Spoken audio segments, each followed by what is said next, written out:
अच्छा जी स्टूडेंट्स, तो अब हम मर्जर्स एंड एक्विजिशंस के प्रैक्टिस क्वेश्चंस का जो हैंड आउट है उसका क्वेश्चन नंबर 20 ट्राई करते हैं और देखते हैं कि क्वेश्चन 20 में हमारे पास क्या लिखा हुआ है। ठीक है जी।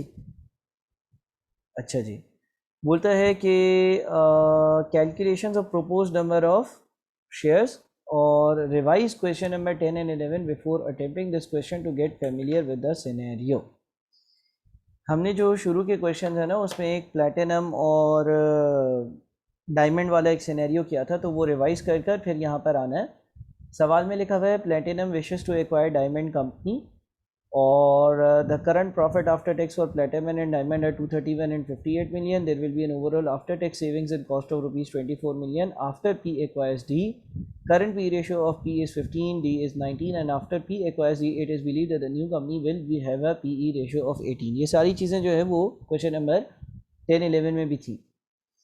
Current number of shares in P is 90 and 19.2. Instead of paying cash to acquire D, P will issue its own shares to D and the existing shares of D will be cancelled.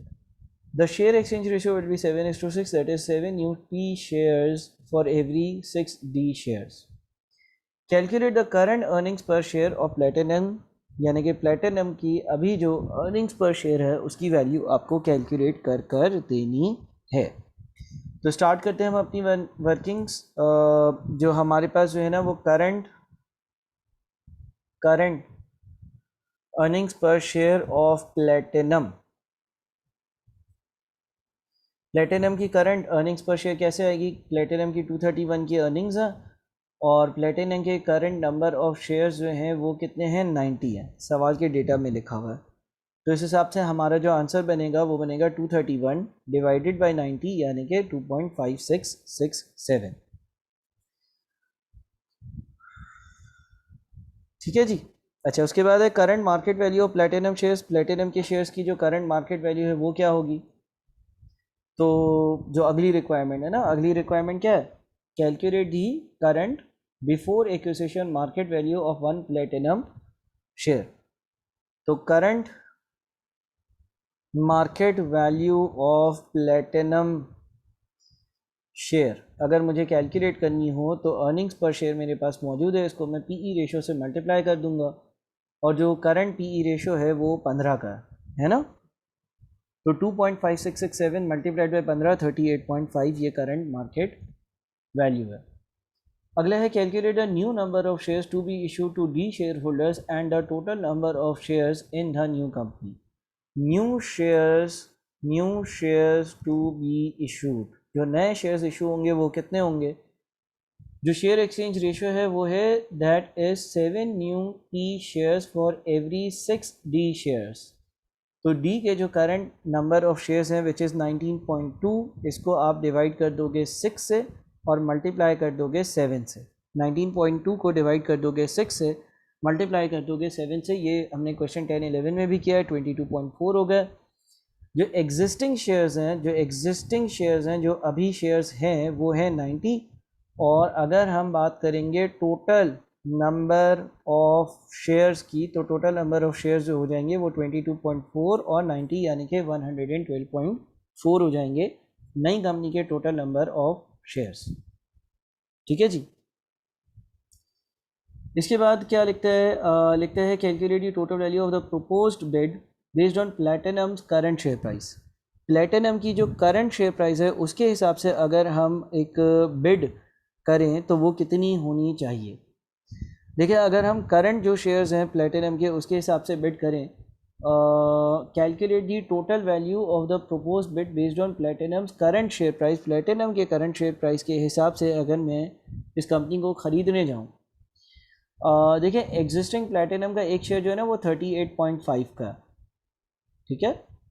और मैं जब ये नई company ख़रीदूँगा तो मैं नई company में इस रेशो में नई कंपनी के शेयर्स दूंगा, विच मीन्स कि जो डायमंड कंपनी है उसके शेयर्स का वजूद ख़त्म हो जाएगा और उनको प्लैटिनम नामी शेयर्स मिलेंगे और हर 6 की जगह 7 शेयर्स मिलेंगे। यानी कि अगर उनके अभी एग्जिस्टिंग जो नंबर ऑफ़ शेयर्स हैं जो कि सवाल में लिखे हुए हैं 19.2, ये कैंसिल हो जाएंगे और इसकी जगह इनको 22.4 मिलियन शेयर्स मिलेंगे। सवाल ये कहता है calculate the total value of the propose bid. Bid की क्या वैल्यू है, यानी कि मैं एज अ प्लेटिनम कितनी इसको ऑफ़र कर रहा हूँ कि मैं तुम्हें जो है वो मैं ख़रीद रहा हूँ ना, मैं तुम्हें शेयर फॉर शेयर एक्सचेंज दे रहा हूँ, मेरी अपनी नई कंपनी में शेयर्स दे रहा हूँ, लेकिन उसकी मॉनेटरी वैल्यू कितनी है, डॉलर या रुपीज़ में वैल्यू कितनी है, based on Platinum's current share price. जो प्लेटिनम की करंट शेयर प्राइस है ना, उसके हिसाब से वैल्यू कितनी बनती है। ऑल्दो जब सिनर्जिस्टिक बेनिफिट्स आएंगे तो वैल्यू इंक्रीज़ हो जाएगी, लेकिन based upon current share price, जो आप कह सकते हो कि आपकी बिड जो आपने दी है कि भाई बोली मैं उन शेयर होल्डर्स को 22.4 मिलियन शेयर्स दे रहा हूँ और मुझे पता है कि मेरे शेयर्स की करंट वैल्यू 38.5 है, तो इफ़ेक्टिवली मैं उनको 22.4 मिलियन जो शेयर्स दे रहा हूँ उसके बदले मैं जो उनको शेयर्स दे रहा हूँ उनकी जो वैल्यू है अगर वो 38.5 यानी कि अपनी करंट शेयर प्राइस से कंपेयर करी जाए और कैलकुलेट करी जाए कि जो 22.4 मिलियन शेयर्स दे रहा हूँ वो आखिर कितनी वर्थ के बनते हैं, तो वो 862.4 है।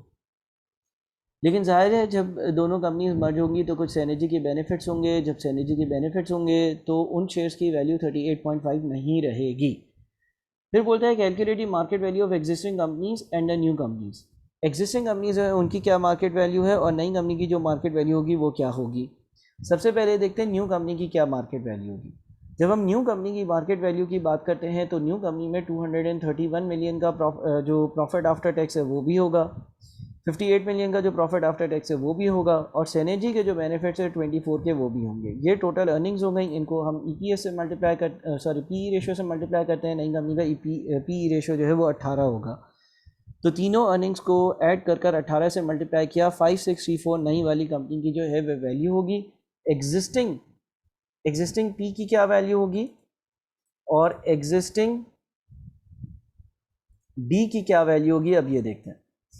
देखिए एग्जिस्टिंग यानी कि अभी P के जो शेयर्स हैं सारे, उनकी जो वैल्यू बन रही है वो 231, यानी कि इसका profit after tax individually multiplied by 153465 बन रही है, और एग्जिस्टिंग वैल्यू D की जो बन रही है वो बन रही है 58 मल्टीप्लाइड बाई 19, 58 मल्टीप्लाइड बाई 19 यानी कि 1102 बन रही है। ठीक है जी। अच्छा, अगला क्या था, कैलकुलेट पर share value in the new company. नई कंपनी की पर शेयर वैल्यू कितनी होगी, पर share value in new company. नई कंपनी की मुकम्मल वैल्यू, नई कंपनी की total worth, total market value of the new company will be 5634। हमें ये पता है टोटल कम नई कंपनी के सारे शेयर्स, टोटल नई कंपनी के सारे शेयर्स की टोटल वर्थ या मार्केट वैल्यू जो है वो 5634 होगी, और नई कंपनी में टोटल 112.4 शेयर्स होंगे। तो अगर 5634 112.4 शेयर्स की वैल्यू है तो एक शेयर की वैल्यू नई कंपनी में 50.124 बन रही होगी। फिर बोलते हैं कि calculate the value of total shares of P company share holders in new company. P company के जो शेयर होल्डर्स हैं उनकी वैल्यू नई कंपनी में क्या होगी। नई कंपनी में हर शेयर की वैल्यू 50.12456 होगी, और नई कंपनी में जो P कंपनी के एग्जिस्टिंग शेयर होल्डर्स हैं उनके 90 मिलियन शेयर्स पहले थे और आज भी होंगे, उनके शेयर्स कैंसिल नहीं हुए, यानी कि उनके सारी शेयर्स की वैल्यू 4511.2 होगी। नई कंपनी में जो डी कंपनी के शेयर होल्डर्स थे और अब P कंपनी के शेयर होल्डर्स बन गए हैं, उनके एक शेयर की वैल्यू 50.12456 होगी और उनके पास 22.4 शेयर्स होंगे, यानी कि 1122.79 वैल्यू होगी। Calculate the gain loss to shareholders of each company if the above merger and acquisition transaction is realized। यानी कि जो शेयर होल्डर्स हैं उनको कोई फ़ायदा या नुकसान हो रहा है, क्या कोई गेन या लॉस हो रहा है उनकी जो वर्थ है या वैल्यू पर, या कोई गेन या लॉस हो रहा है, अगर हो रहा है तो वो कितना हो रहा है।